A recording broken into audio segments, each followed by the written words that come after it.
Hey, welcome back to the Generations Garage. So some stuff has happened on the CJ since the last time you saw it. We actually got the motor to Jeep. It's in the shop right now, getting ready to tear into that. Right now, with the motor out of the way, it's going to make it a lot easier to get to the brakes. We got the plow frame removed. We're working on a steering box. Apparently one of the reasons why we didn't have too good of a steering is this box right here that is kind of just floating in the middle of nowhere.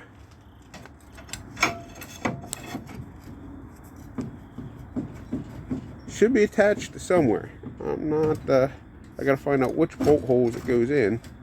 But yeah, this thing shouldn't move around like that. So right now I'm working on getting that over where it needs to be at. I got the 3 bolt holes figured out.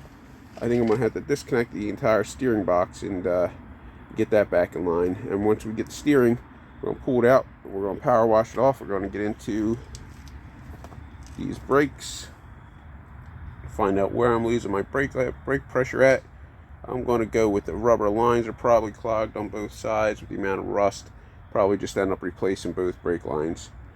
Again, the frame scaly. The body's got some rot to it. Nothing we can't fix. They make replacement parts actually for almost all of those parts. Suspension's in decent shape. I'm actually probably going to get rid of some of them springs. This thing had a snow plow on it, so it's got some heavy duty springs on it. I do like the idea with the snowplow, they put these frame stiffeners here, but they're just bolted in 2 spots. So we're going to come back. I'm going to leave them stiffeners on. I think I'm going to burn them in now. I think I'm going to weld them, stiffen up the front of this frame. That way if we do put a winch on the front of this, it's a pretty solid frame to weld to, or to winch from.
Alright, so that's definitely where that belongs.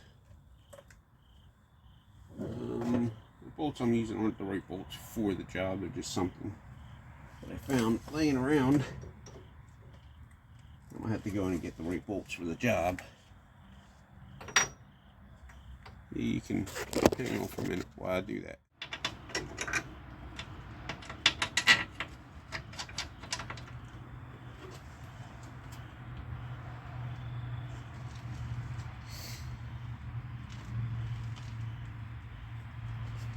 I think actually what's going to happen is I'm going to spin them around, because I believe the heat shield is going to mount.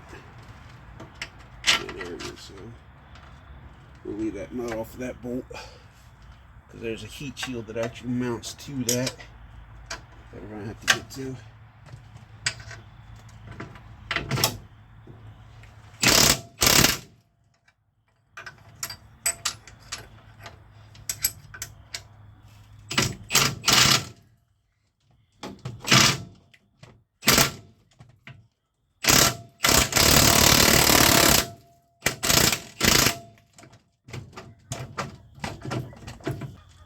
I would have to say that we are mounted.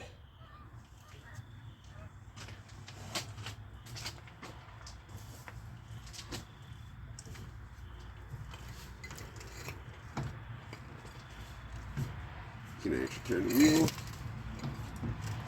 and the wheels turn. That's a plus. Alright, one thing down.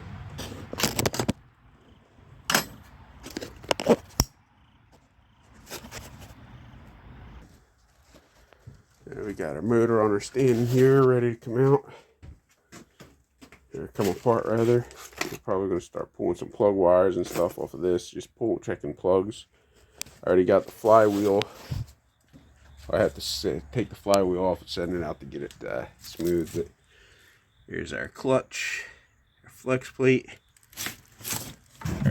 our clutch plate here.